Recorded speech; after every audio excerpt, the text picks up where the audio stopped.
I want to talk to you about my friend Charlie Crawford. He's a 10-time NFR qualifier. Charlie Crawford, time to just shake it out and win. Got it on him fast, set there up. We are. Here's a day nice money run. lead. You betcha 3-8. That's an absolute perfect run. Timing was perfect from the time the first swing is up. He's got the control. Charlie made it happen by being timed up with his horse with the steer, and being able to not just rope, but to pick that steer's head up without changing the momentum for the heeler at all.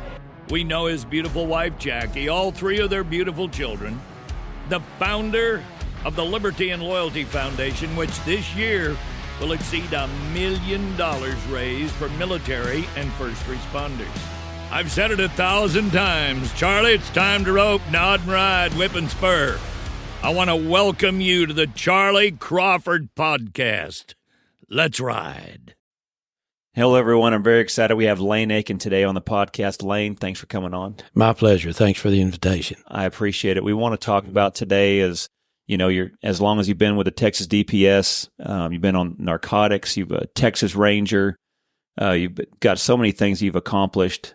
Also being the sheriff of Wise County up there in Decatur, which is where we're going to be headed next month.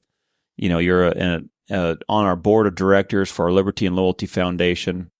Also, we talk about retirement. What's going on forward, and then also about your book, The Point, the dawn of the Texas meth war. Mm-hmm. And so I'd love to talk to you a little bit about that too. But man, thanks for coming on. Mm-hmm. I know this was a drive for you, so I appreciate you coming on. Oh, anytime I can drive to Stephenville or in the vicinity, I'm proud to do that. I love it down here. Oh, you said you're coming up here from Llano? Well, I'm going to be going down to Llano next week, and I'll be coming back through. But my original intent was to go down and then come back and have this podcast with you. But because of things that were going on in the sheriff's office, that oftentimes the time is not my time. So I couldn't get away. So I'm going to try it again next week. Now, what are you going to be going down there? Well, I'm just now beginning to pick up archery again. I started doing that when I was in college with just a recurve bow. So now I have an opportunity with a compound bow, and I've learned a lot about it over the last several months. Got a tutor there in Wise County who's helped me. I'm already 72 years old. It's kind of unusual that somebody would pick up archery at this point in their lives, but it just takes me to a different place. I'm just excited to be out there, to be close, to be watching. It doesn't mean that I've got to stick something with that arrow. But just to be there and to get away, because oftentimes in law enforcement, it gets a little bit overwhelming, the things that you have to deal with. So I really am looking forward to that. This will be my first outing. I've been practicing, but this will be my first live outing.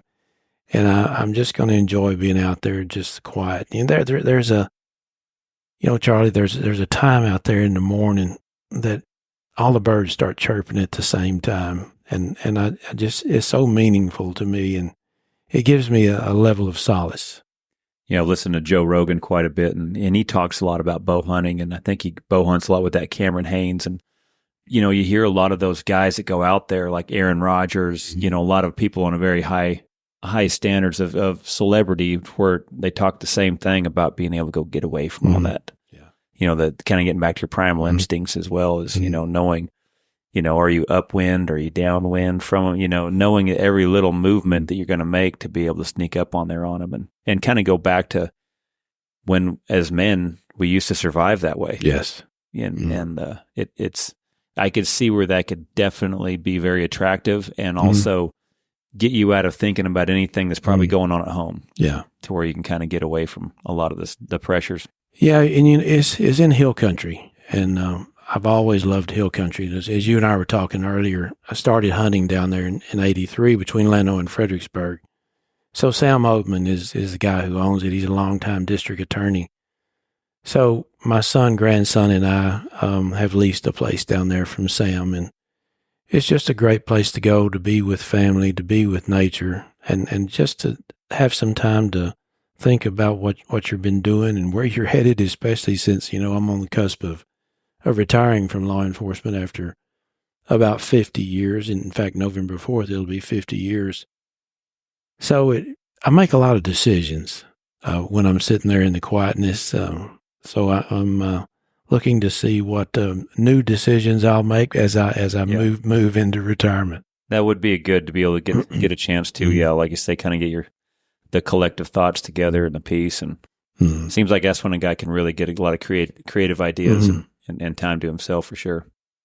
And then also too, you was reminding me too of, when it's time to start getting our coolers stocked up for winter, is deer season's coming up. Yes. When is that? Well, Rifles. Of course, this is already bow season, but I haven't been able to make it. I've still got a few days left. Well, even rifle season is archery season, so the entire hunt's going to be archery. But I think, and I'm not exactly sure, but I think November 3rd, Saturday, the first Saturday in November, whatever that is, that will be the actual opening of rifle season that I'm going to shun now, So here I am all these years later. So I'm going to shun the rifle hunting and I'm going to just stick to the archery. It's going to put me closer to the animals, and it'll help me make decisions on whether or not I should harvest that animal or not. Most likely not, but I'll be there listening to the birds. Yeah, that'd be good. And that'll be right before this year's election, November 5th. Yes. And it's going to be very, very important. Mm-hmm. Everyone talks about this one being the most important election of our lifetime. They say that all the time. Sure feels pretty true on this one. This has been very interesting. I'm very surprised that we're in a situation where it's close. Mm-hmm. And, how I look at it, but how, as the election's getting close, how do you see it? Well, like I said earlier, I've been in law enforcement for a long time. I've been the sheriff now for about 9 years in northern Texas, far away from the border. But what's been going on at the border has really dealt us a difficult hand in law enforcement, because we have people in Wise County, which is probably 300 miles or so from the border. We have people there who don't belong because they're coming in, they're squatting on some of the houses and some of the apartments. We're taking care of those things. We're putting them in the jail, but when we put them in the jail, then the federal agencies don't come and pick them up. So eventually they'll post bond and we've got to put them back out. So there are the people who are the undesirables who are here in Texas and who prey on the good citizens, the good people of Texas. So that troubles me a lot.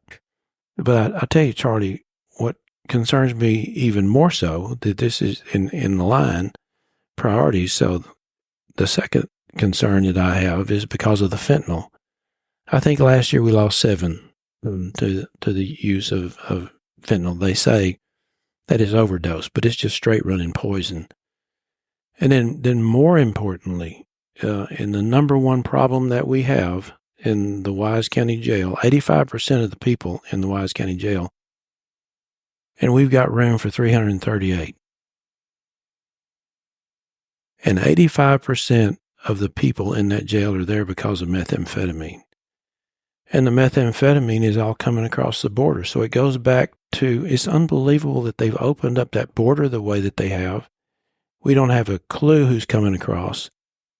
So back when I was working undercover and we were capturing people who were manufacturing methamphetamine, they were making about 15 pounds or so at a time. But now all of that has moved to Mexico because the federal agencies control the chemicals. Phenylacetic acid.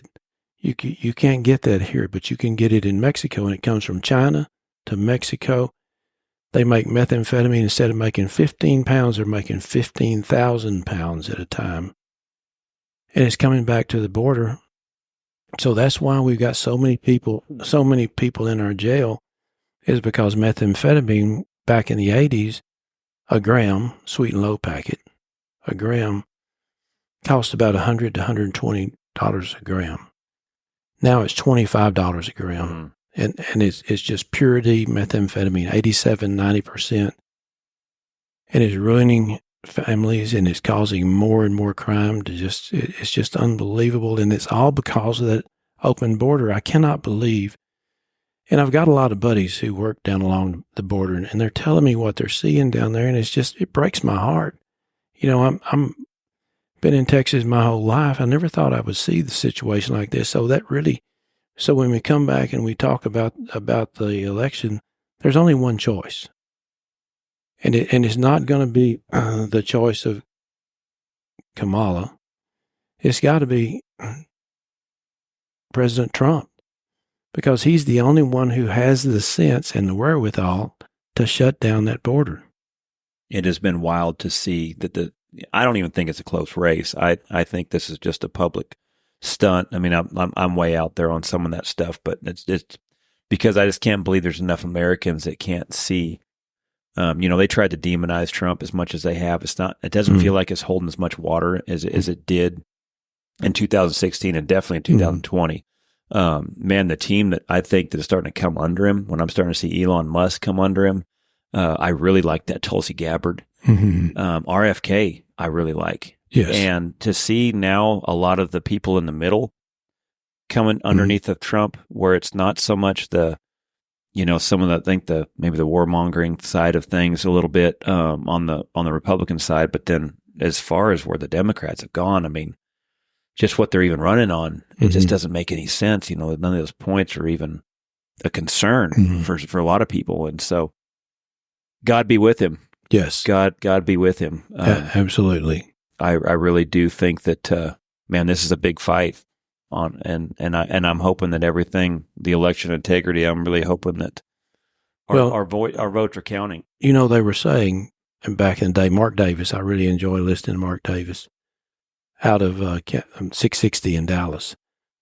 So Mark had always talked about don't cast your ballot until the last day. But now they've got stepped away from that because there could be a storm. You could have a heart attack. Could get run over by a rock truck. Vote when you can vote. So I voted on the way down here this morning.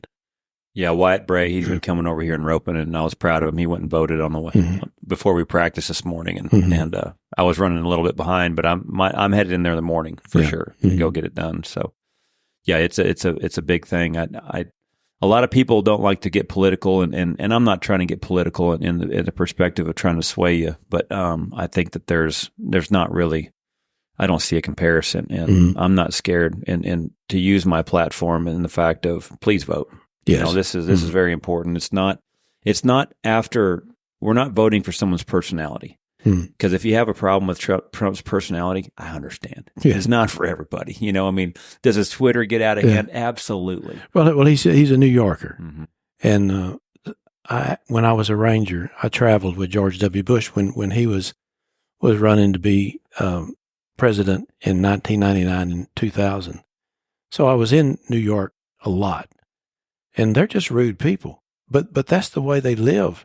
And so I see that in him and all those other people. I was working with NYPD and state police up there, and they all had that braggadocious way about them and just pretty dang stubborn. So I learned that I could, just kind of stay off in the shadows and ask a question. And it was easy to get along with them, but those guys knew what they were doing, just like Trump does. He's abrasive, and he's hard to listen to sometimes, but he knows what he's doing, and he's just a typical New Yorker. And I think sometimes we might need a stubborn New Yorker to do what needs to be done to bring this country back to where it was. And it's a big step to imagine about trying to get rid of it. And he says he's going to do it, but that's going to be tough to get those immigrants who are here illegally, to get them back. But if he says he's going to do it, I'll certainly believe that he'll do it. He will be at his best to make it happen. I agree with that too. That's the one thing we talked about or seen when he got elected in 2016 was he stuck to his guns. Yes.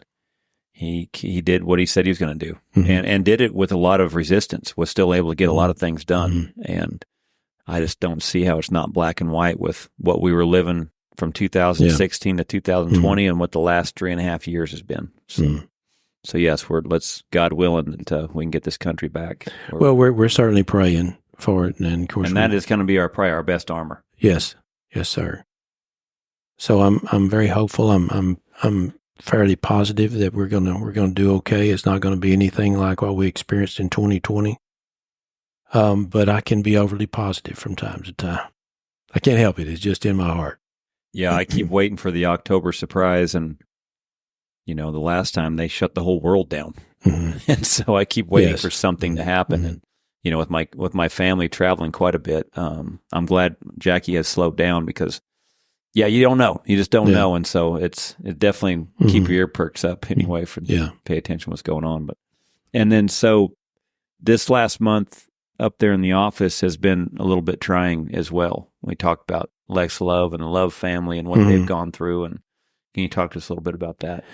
Yeah. So Lex Love, 26, one of our deputies. And so I've been sheriff for 9 years and 2 years before that, I was the enforcement captain. So I was thinking that, okay, I'm going to be able to make this term and I'm not going to lose anybody. But we lost Lex, October 2nd, which was a Tuesday afternoon, I think, and Tuesday night. Wednesday. October 2nd, Wednesday, yeah. So it was Wednesday night. And I got that text, I'm pretty good about getting in bed early. I was going to get in bed and do some reading. And I got the text message that Lex was involved in a fleet accident and that they, on the text, it said he has a pulse. And that just devastated me, just seeing that. So I got into my sheriff regalia and hustled up to the hospital and met the deputies and the ambulance there and went with them into the ER trying to revive him. And those hospital personnel and our personnel, the EMS personnel, they worked so hard to bring him back. But after about 2 hours, they had to call it. And it was a really sad and touching moment. The family had all gathered down the hallway. So, it was something that you never hope that you have to do with one of your own people, especially with Lex Love. He was like the whole offensive line for the Jackrabbits, the Bowie Jackrabbits. Big kid, redheaded, personality to match that red hair. He loved everybody and everybody loved him. So I tell you a little story about him. It is a quick story. So he started out after he got out of high school, he started to work for us in the jail. And of course we had video cameras all over the jail. And we had an inmate who got a little surly with a couple of the jailers. And so he's bigger, the inmate is. He's a little bigger than those two jailers. And so he won't follow their directions. They're wanting him to get back in that jail cell, and he won't do it. So on the camera, you can see Lex Love, who is about probably 6'4", maybe 280, something like that. Sure enough, offensive lineman.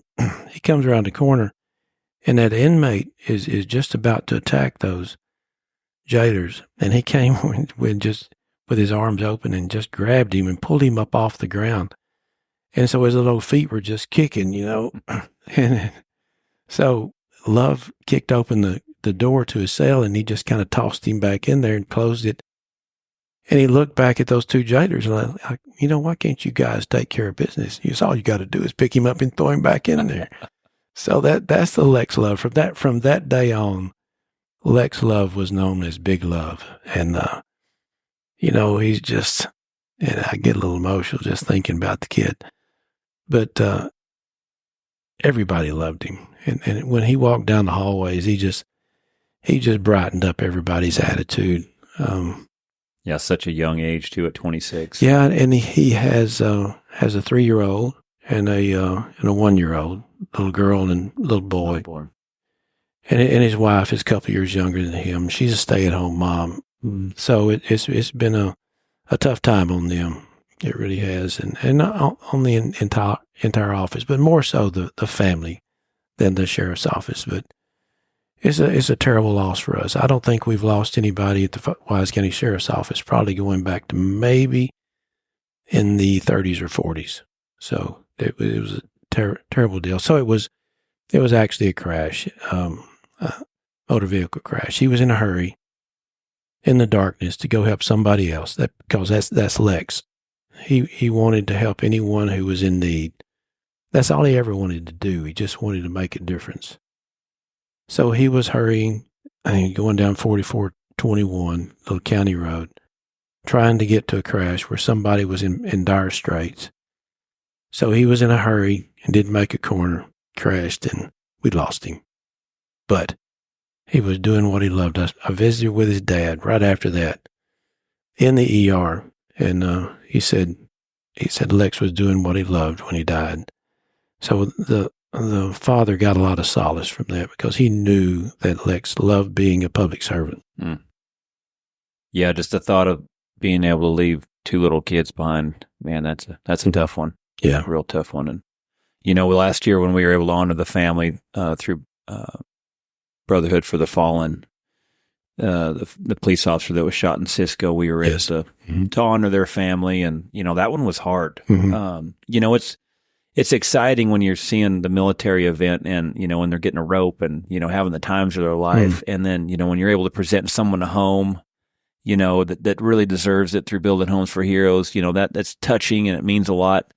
But, to make sure that we also it's to support our military and first responders, but families, that's a big deal on my heart because, they sacrifice as well. And, to think about a wife and 2 kids, that's a tough one. A lot of hurt. And, when we were able to honor that family last year, I was able to meet the wife and I think some of his other family. And, when I presented him with the challenge coin and she'd give me a big hug, and that was tough. There was a lot of hurt. Yes. It's pretty recent. And so it's not only sacrifices that, a lot of our military and first responders do, but, the families sacrifice a lot as well. Yes. Well, and it was my honor to be able to deliver a check that came from Liberty and Loyalty to that family. It was most meaningful. And I'll never forget, and I know they'll never forget either. Yeah, because those are tough times until things, until the benefits come in, and we're excited to meet them. We hope that's why I'm really excited to be coming up there to you. I love Decatur, home of Trevor Brazil. So I've been up there a lot there roping with him, and it's a great town. I love that county. And so really excited to come up there for and meet a lot of the people up there and get to know more people as we bring that event up there. So I'm excited to meet everybody, and that's going to be a tough one, but I'd still love to be able to see them each year and be able to keep track of how the kids are doing. So but you got your start. You're a native Texan. Yes. You've started your You're in the DPS. Was it started at the airport? Is that what you was telling me earlier? Well, when everything started. So my law enforcement experience career started in '74, November 4th, '74, and that was at DFW Airport. But I was there for 2 years, because it was so controlling. I didn't have much room to move about, and I wanted a little more wide spaces than what I could get there. So I had an opportunity to apply for DPS, Texas DPS, and was accepted to go to the academy in Austin in '76, and so graduated from there in '77. Came back to Commerce, Texas, which is northeast Texas, and was on highway patrol there for 6 years. Then the next 5 years, I went to Tyler as undercover narcotics, which is where I got the information and the stories and the memories to share on that book, Dawn, of the Texas Meth War, The Point. And then after that, I promoted to become a Texas Ranger. So what was some of the stories that just being, in narcotics, out there, because it said also too, tactic and SWATs as well. Yes. So what are some of the entertaining stories, and then also what are some of the wide open stories where you like that really widened up your eyes right there that you're able to talk about? Well, so they created a Region 1 tactical team, a SWAT team, And I was fortunate enough to be on the first SWAT team. And we did a lot of stuff. Most of it was training. And, I just thought it was pretty dang cool shooting out of a helicopter. I can't imagine what our military guys go through, but I enjoyed that because generally speaking, there wasn't anybody shooting back. But, I learned you didn't lead anymore, you follow. So I enjoyed that a lot. And my years in, excuse me, my years in highway patrol were great. But I felt the need to move up the chain a little bit. And so the Narcotics Agent was a sergeant position, a little more money. We weren't making a lot of money. So I did that. So I can tell you a story. We were talking about some of the stories from highway patrol. So I was brand new on the highway patrol. I had a partner named Johnny Waldrop. He's about 8 years older than me. And we were driving in a 1976 Plymouth 440. It would run a hole through the wind. So it was amazing the way that it would go so fast. And Johnny would drive in that fast. And so I was oftentimes sitting on the right because I was the rookie learning to be a trooper. So one cold afternoon, I was probably just maybe 2 weeks out of the academy. So this was probably February or so of 77. We were on our way from Greenville back to Commerce. And we meet this green International pickup that's all over the road. So Johnny turns around, and now we're behind it. And so he turns on the lights thinking that he's going to pull over and stop, but he didn't. Instead, he sped up. Of course, that International pickup probably weighed 5,000 or 6,000 pounds, and maybe our Plymouth weighed 2,500. So we're headed back toward Greenville now, and this guy won't stop. So he takes a left on a little farm to market road, and he starts dumping pharmaceuticals out the window. And he rolled his window down, obviously, and he had red hair all around the side, and he was bald on top. He literally looked like Bozo the Clown. And so we're going, and he won't stop, and he's just dumping sack after sack after sack of pharmaceuticals, obviously illegally, otherwise he wouldn't be dumping them. So what are we going to do with this big old boat up there in front of us? And we're trying to stop him he couldn't outrun us, but we couldn't get him off the road. So I told Johnny, I said, pull up next to him. So we're running about probably 75, maybe 80 going down that farm to market road. And I rolled down my window. We didn't have electric windows. I rolled down the window. And I leaned out because he had his window open too, because he's still dumping pharmaceuticals. And so I've got that 357 model, I think 2028. And I lean out my window, and the pistol is right up next to the guy's face. And when he sees that, his eyes just get real wide. And he hit the brakes, and he's kind of digging up pavement, as he's going forward. And so about that time, we cross railroad tracks. So we're side by side. Well, he throws it in reverse, and now we've got a race going backwards. So Johnny turns the Plymouth around. And so when he goes over the tracks backwards, the back end of the truck hits the railroad crossing sign, and it pulled the train wheels up off the ground.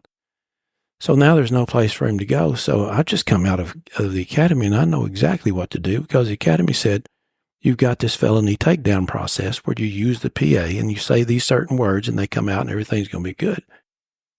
So I'm flipping it, the radio over to PA, public address. And so I'm talking on that, and I look, and Johnny's already up there at the window of this guy, and he's pulling him through the window out onto the ground. And I thought, well, that's not what they taught me in Austin. So I hang the microphone back up and go on up there, and I try to at least hand Johnny a pair of handcuffs or something, because the fight is on. And so Johnny finally gets him cuffed up, and he looks up at me and he said, we don't always do what they teach you to do in Austin. So we put him in cuffs and got him in the car, and of course towed his International pickup away, took him into the courthouse. And the courthouse, back then, all the jails were on top of the courthouse in Hunt County. So when we got through booking him in, we came back down, and we get inside the car, and there's nobody at the courthouse. Maybe it was a Saturday or Sunday afternoon or something. But I'm sitting there looking at the door, and Johnny's working on some paperwork, and he said, "Partner," he said, "I thought you were going to shoot him." And of course, I go back to my training. I said, "This is not something that would raise to the level of using the death, So it didn't give me the right to shoot him because we were just in pursuit.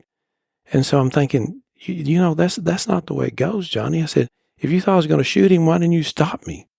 And he just kept writing. He said, "I just want to see if you'd do it." So I thought, okay, here I am, Texas Highway Patrol. So there was that. And then there are, of course, other stories, but then went from there at some point. That was still early on. And then, I don't mean to ramble on. Oh, you're doing great. Yeah, I'm enjoying it. So sometimes later, of course, Johnny and I were only two troopers in Commerce. And so we would share the car, and he'd be in the shift, and I'd be in the shift. Sometimes we worked together, but generally speaking, we were out there by ourselves. And I got pretty complacent because I thought I can accomplish anything. And one afternoon, Johnny had already promoted, so he was gone.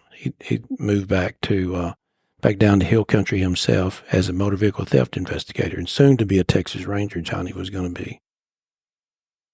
So it was late afternoon, and I'm coming back toward Commerce from Greenville, and there's a lime green Suburban sitting on the side of the road, and there's a guy standing outside urinating, I think, on the other side.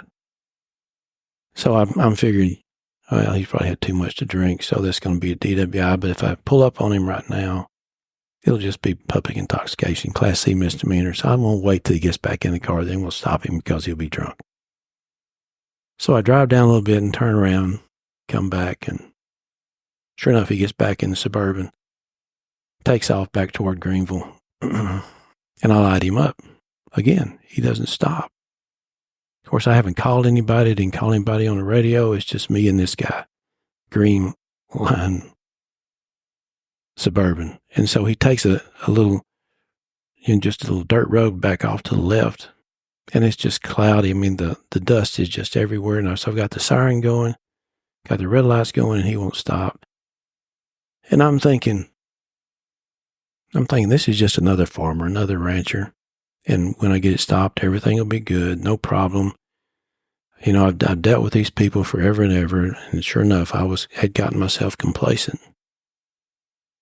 So we're headed on down the road, and finally he took another pasture road, and I knew that it went down to a creek, and there wasn't any place for him to go. So I follow him down there, and he tries to hide behind one of those. This is one of the first times I'd seen a great big roll of hay. Everything was just round bale, small square bales.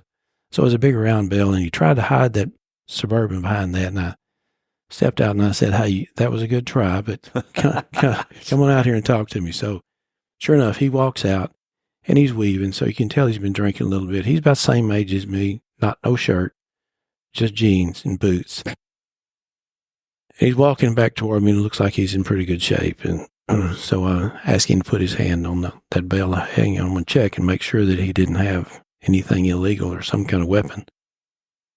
And when I put my hand on his back, I felt his muscles tense up. And I just started wearing glasses for the first time. And I was so proud of my glasses. They were aviator glasses, and thought I looked cool in them. And so when I put my hands on his back, those muscles tensed up. So I stopped, I backed up, and I put my glasses in my pocket because I didn't want to get my glasses broken. So I went about the business checking to see if he had any weapons, and he spun around and he hit me. And the first time he hit me in the pocket where my glasses were, which just devastated me. So And I hadn't called anybody. Nobody knew where I was because, I'm Texas Highway Patrol. Everything is good. And so we end up fighting for a long time to the point, and I know a lot of guys have gotten to that point where you fight until you're just about to throw up. And we were rolling on the ground and fighting. I'm hitting him, he's hitting me, and then I realize he's got his hand on my pistol. And I think, oh man, this is a bad deal. So I was able to shove him away, and I pulled my weapon, and I said, this has got to stop, or else I'm gonna shoot you. And so he did, and I was able to get him all cuffed up. But, it was one of those things that I really could have lost my life, but because I trusted everybody. Mm. And that happened probably about 3 years into my time with Highway Patrol. And it put me in a different mindset, because you've got to realize, and I tell this to young officers every time I get a chance, and tell that same story. You got to make sure people know where you are, and you got to know that there are people out there who are wanting to hurt you. Mm-hmm. And I think really right now it's even worse now than it was then. So that would have been probably somewhere around 78, 79. So it has made a marked difference to me and to all of the deputies that I have, because I tell them to make sure they don't ever allow themselves to get complacent. So that's the reason I tell that story. No, it's a good one. It is too, especially, knowing in Texas how many illegals are out there. I always tell my wife too is, you don't have to be red alert, but dang sure stay amongst the, no AirPods in your ears, yes. Going to your car, little things like that. What is Bill? He was telling me there's kind of certain color codes where, red alert, it's basically like you're going to war. And then I forget what color he said. Maybe it was yellow or something like that. And then like the bottom one is like you don't even know anyone's there. Yeah. Basically got headphones on. And he's like, man, if you can stay in the middle, where you're got your head on a swivel and then understand what's going on, even just as a civilian, nowadays, especially with kids and being aware of what's going on. Mm-hmm. And that's something that when I have the opportunity just to speak to the public, I'll tell that story as well, and how important it is that they're always watching, because there are people out there, and I've worked a lot of cases when I was a ranger of deaths, because people weren't paying attention, and really a lot of those things, because we're talking about crimes of opportunity, and it's helpful if people realize that they can get beyond crime of opportunity just by watching and making sure you're taking care of yourself, being out where it's well lit, to being out with other people, so they're usually looking for that one woman, sometimes a man, but usually it's that one woman. So I recommend that when people are out, try not to be out in the darkness. If you are out in the darkness, be out with other people. Yep. So then you moved on to becoming a Texas Ranger after that. How did that opportunity arise? Yeah, so it was actually DPS narcotics for those 5 years when I was working undercover, and then it was about November 13th of '87 when I was notified, and it's a process where you got to take the written test, and then you got to go to the interview board. Usually the written test was about 500 questions, and generally speaking, there'd be, 600 or 700 folks in the state, other people in DPS who take the test. Then if you do well enough in the top 40 or so, you go to Austin and you do the interview process. And then usually there was about 5. So of that 600, there would be 5 who would be selected to be on the list to be a Texas Ranger. And oftentimes there wouldn't be but 1 or 2 vacancies, and then you'd have a year to see if it opens up in between that time until the next time. So I was always a big Texas Ranger fan, and the fact of, I grew up watching Lonesome Dove, so Captain Cole and, and stuff like that, being Texas Rangers. What is the history in Texas of a Texas Ranger? Well, it dates back to 1823, and they say that it's the oldest law enforcement agency in the United States. So it started out in 1823 when Stephen F. Austin brought his original citizens here, the original 300, down around Columbus and that area down in there and the coastal bend along the Brazos, excuse me again, Brazos River and the Colorado River. So they were there to protect those citizens. So that's what they were at first. And then eventually, of course, the Alamo fell, and then we got our independence from Mexico, and the Rangers started protecting the border along the Rio Grande, wherever the border may be, because it moved from place to place, but ultimately it ended at the Rio Grande. So the Rangers were involved patrolling the Rio Grande. But then, of course, came the Civil War, and after the Civil War, the Rangers participated in the Civil War in the Confederacy. But then after that, there was the Reconstruction. So they did away with the Rangers during that time. So in about 19... I'm sorry, I've got a cough. Oh, you're good. Can you... Oh, yeah. Okay. Let me get that water. Yeah, well, let's pause it real quick. Okay. Talking about during Reconstruction. Then in the 1870s, the Rangers just went away. But in 1874, they came back as a law enforcement agency for the first time. And again, over time, they evolved and became part of the Texas Department of Public Safety in 1935, August 10th, 1935. The Rangers became part of Texas Department of Public Safety. Highway Patrol, Texas Rangers became one group. And there were just about 50 or so then, but then those ranks grew to where there were 95. When I was in there, there were 94. But when I left, there were 113. Now I think there are 150. So the Rangers are largely an assisting agency with other law enforcement agencies within the state of Texas. They have some original responsibility, like officer-involved shootings, some corruption stuff. But the way that we, of course, I've been on both sides as a ranger and as a sheriff.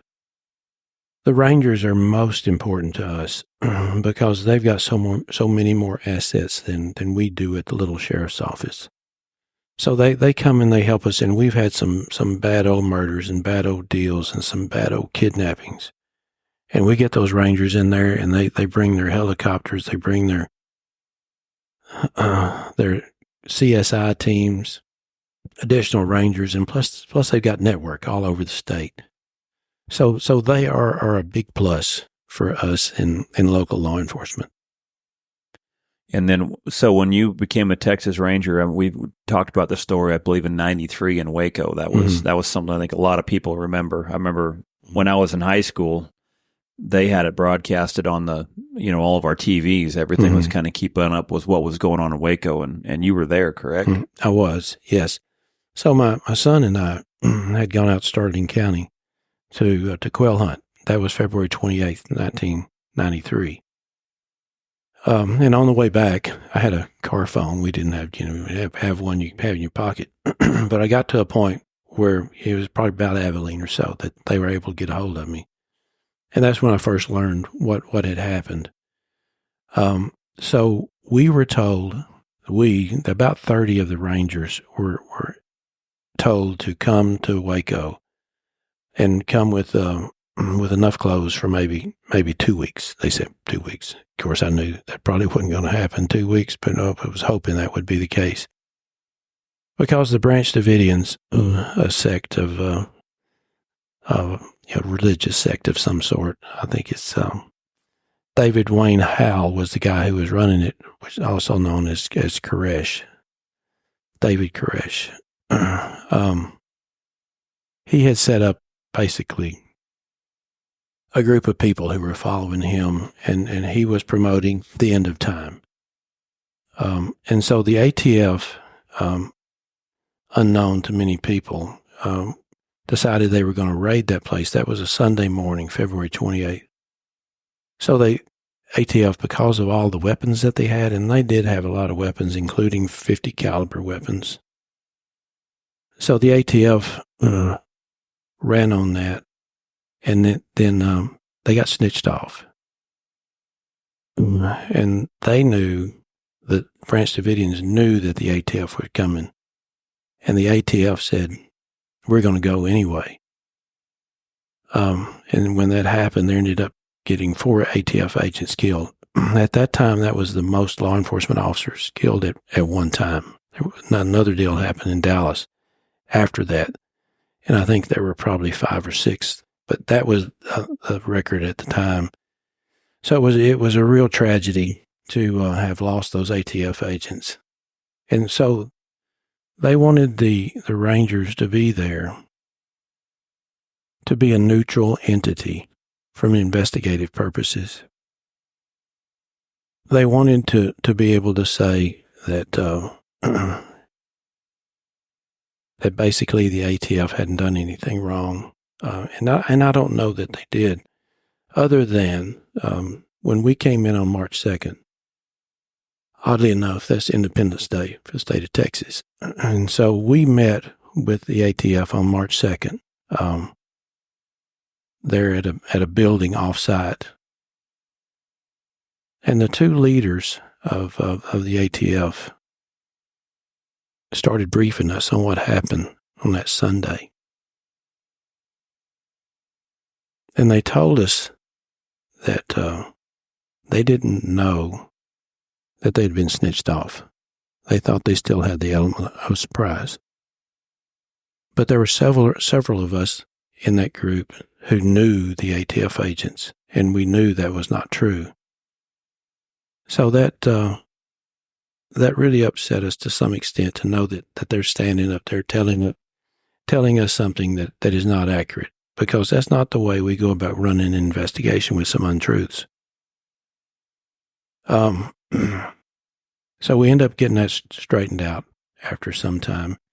So we end up there for about 51 days, and there's ATF is helping us for us to get all the details so we can put together those officers who were involved and how they died, so that those persons who kill those ATF agents would pay for it later on in the courts. This is a long story. You want me to keep going? Oh, yeah. So we had a pretty good handle on everything, because we interviewed all the ATF agents. A few of the Branch Davidians had come out, and we interviewed them. So we were getting pretty good information. We had some tapes. We had some other things that helped us, audio and some video that were helping us, and we felt like we had a pretty good handle on it. But they still had the standoff. So the FBI was negotiating with the Branch Davidians, trying to get them to, okay, give it all up, come on out, let's all make friends, and let's see what we can do to get this rectified. But they couldn't get them to come out, and my wife and I were building a little house in Decatur, so I couldn't go back and help with that. I'd make a phone call every night, usually from my car phone, to talk to Kay and see how things are going. So just a little side story on that. My son, who was about 13 at the time, yeah, he was 13. I called in, and there was a man answer the phone, and I'm thinking, who's this man in the house with my wife? And I said, who is this? And it was my son, Ty. I said, well, Dad, it's Ty. And I said, it doesn't sound like you. His voice changed while I was gone. So so it tells you how long you're away when you don't realize that your son's voice is changing. But we continued on, and then on April 19th, they told us to make sure that we were there, and early in the morning. We didn't know what was going to happen because the FBI was running that. And they ended up pumping in gas into the compound in hopes that everybody would come out. And so I was probably about 400 yards to the south, along with some other Rangers, good men, all of them. And so we were kind of glad, because we'd been there now for 51, 52 days.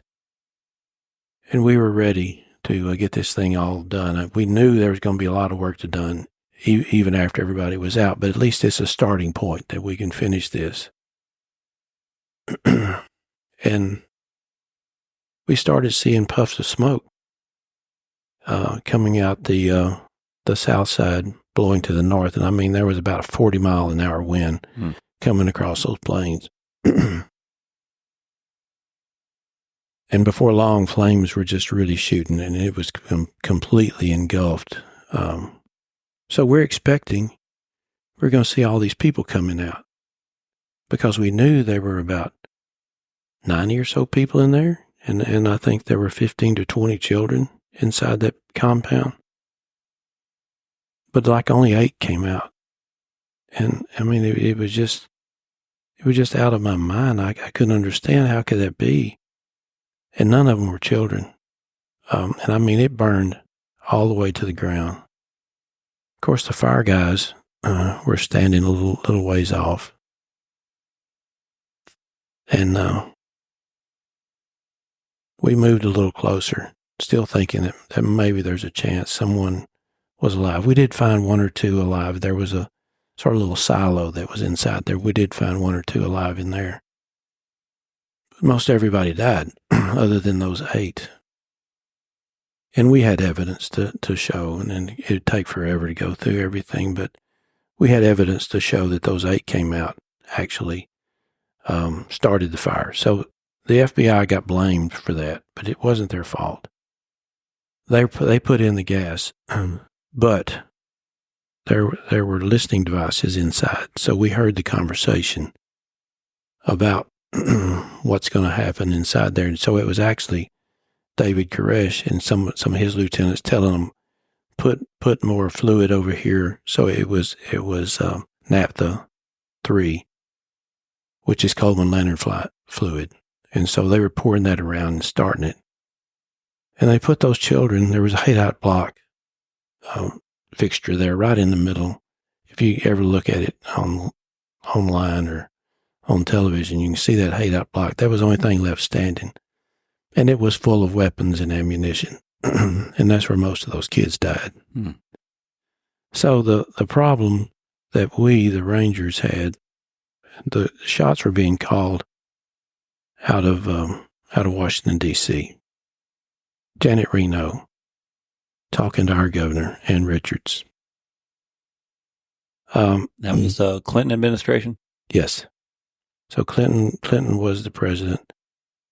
Janet Reno was communicating with our governor.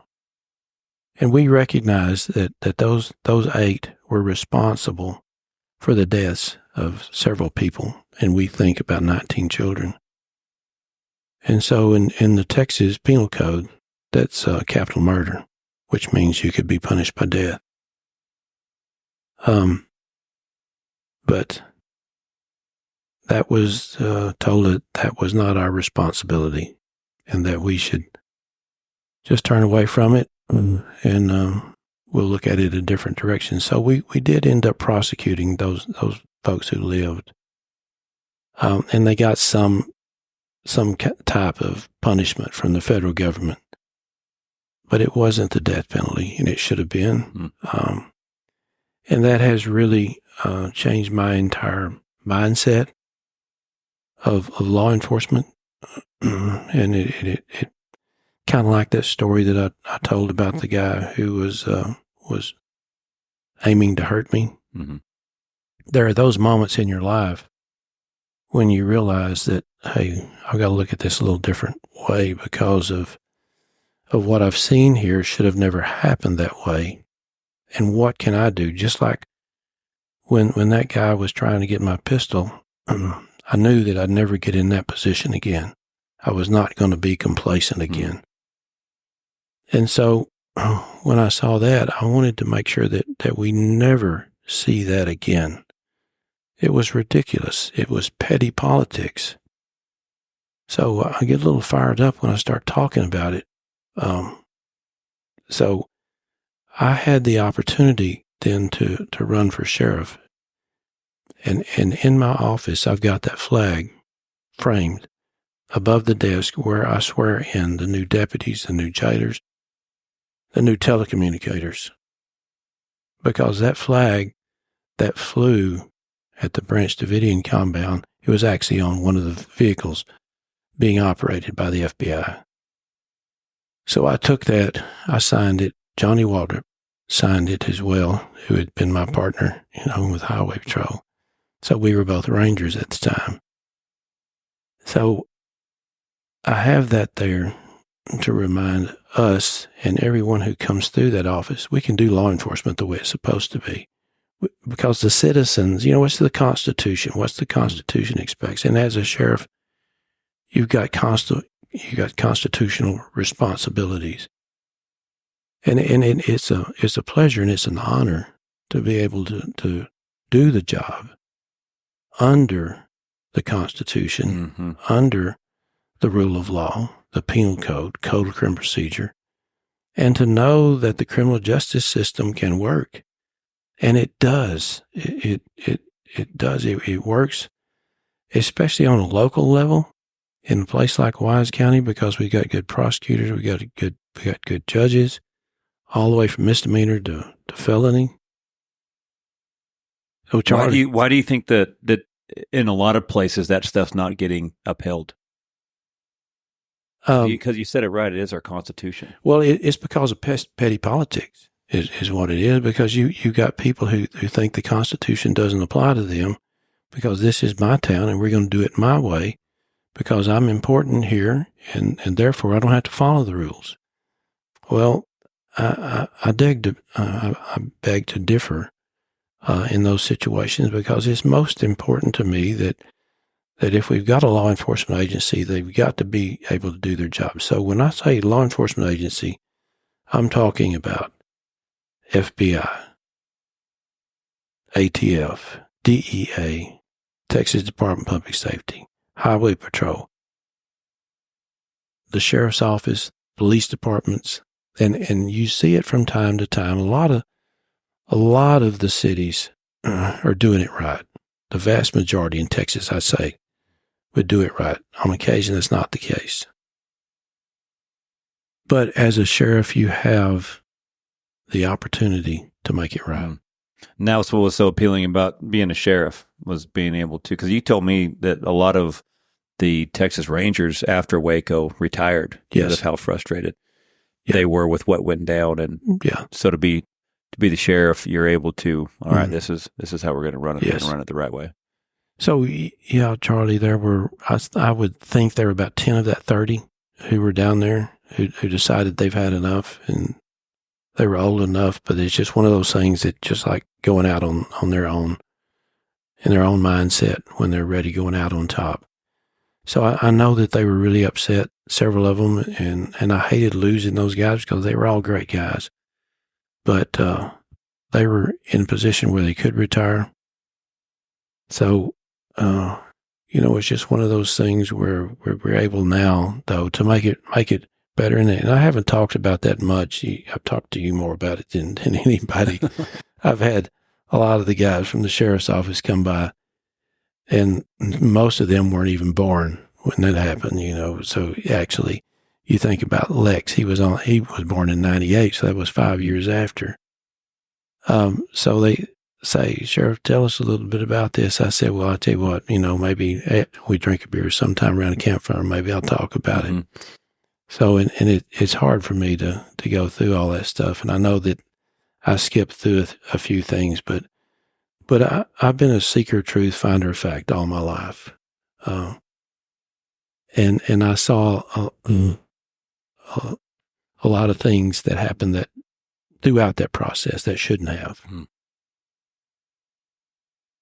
So how long have you been the sheriff of Wise County? Well, it's coming up on 9 years. 9 years. Mm-hmm. Yeah, the end of this year, it will be right at 9 months. Man, what a great area though you're in. I really like it up there. Yeah. Yeah, it is a great spot. It's growing. I'm enjoying it a lot. Yeah, it's growing this for sure. Yeah.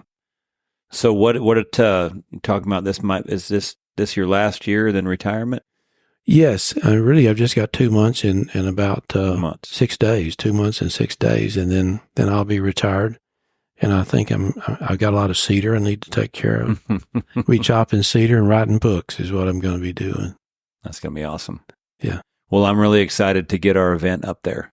Mm-hmm. It's an honor having you on our board, but to be able to get up there in Decatur and like I said, I've known the town for a long time because of Trevor, but to be able to develop that community amongst up there and really excited to get to our gala. We're going to be having our gala up there on Saturday night as well after our NRS events of the roping and stuff. So yeah, really excited to get to our gala and meet a lot of the people that you know and a lot of the people up there in Wise County. They're good folks up in Wise County, and that's where the criminal justice system works. Yeah, I like it. I like it. Then after that Sunday, we'll be headed to the NFR Showdown. So hopefully we can get everyone we can to come and root for all these guys as they get a chance to show us what they got on the roping side and the ranch rodeo side, and the best guys in the world, they'll be there. And that's where, our gala is very important that we have there in Decatur because of, that's where the funds get raised. We get a lot of sponsor dollars put on this event. And whatever exceeds after, what the costs are for everything goes towards everything. But our gala is where a lot of our money is raised. And this will be our 5th home we've helped build for disabled vets. Yeah, and, great. We've talked about for the Brotherhood for the Fallen. We talked about the Love Family. And, Charlie 5, that foundation there, they pair horses up with people that struggle with PTSD or whatever veterans or first responders are struggling with. So they really pair the horse with that, which fits in with a lot of what we do. And then we're also going to be donating to the National Firefighters Association. So, and I believe it's going to be to the families of that. And so this year we should be able to exceed, I think in 5 years, this hopefully should be our $1 million mark where we exceed over $1 million raised for military and first responders and their families. So it's going to be a fun event. And I'm glad they're going to be doing up there in Decatur. So it's going to be awesome. I'm looking forward to it. And so so talk about your book. Yes. The point. I'm sure a lot of these stories are going to be in that book as well, correct? Yeah. Yeah. So the one I told about Bozo, it's in there because Johnny and I are in a restaurant in the book, so it's a book based on true stories, but I've changed the names and as well as some of the locations and fictionalized it to some extent. But most of those stories, and we're talking about 34 chapters and 343 pages all total.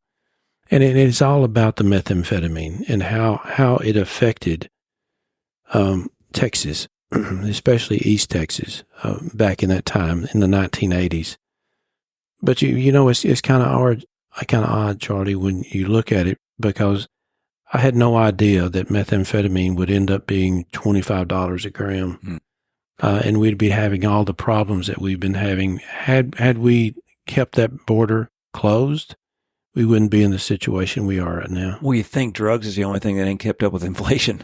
Yes. It's actually got cheaper. Yes. Because of Mexico and the cartels.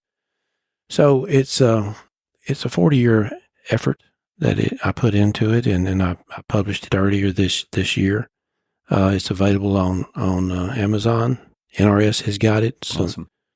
Texas Ranger Museum in Fredericksburg has it as well. But it's something that is most meaningful to me. Sometimes when I read back through it, because it's so true and so close to my heart, sometimes I tear up a little bit just reading it. So I would hope that the folks will pick it up and see what it was back then about the methamphetamine and when it first started, because it was something that was, for the most part, unknown in the state of Texas. But that was the beginning of a real problem, and brings us to where we are today. Yeah, it's gotten wild, hasn't it? Just seeing, that when you see the zombie apocalypse stuff, on video games and, some of those horror movies, and you're like, I wonder where they even thought of this stuff up at. And then I went to Joe Rogan's comedy club this summer, and we went down there and watched in there in Austin, and just seeing the people just whacked out of their mind. They almost look like zombies. And it's almost like, man, we're actually seeing what I thought was just something that was just a wild movie, and now we're starting to see it in real life. It's sad with what that's doing to our country. Yeah, it is sad. So, unfortunately, methamphetamine is left out. You very seldom hear it on the news when they're talking about the border, but that is the biggest problem, methamphetamine. Well, I recommend getting the book, The Point, The Dawn of the Texas Meth War, Amazon. I know there's going to be a lot of military first responder guys getting ready for my event. They're going to be listening to this podcast, so all them guys will be headed to Amazon and get it. And so, man, I just appreciate you, Sheriff, and thanks for everything you've done. Thanks for being a part of this venture we're on with our foundation, and thank you for your service. Thank you. It's my pleasure. Thanks for having me. You bet.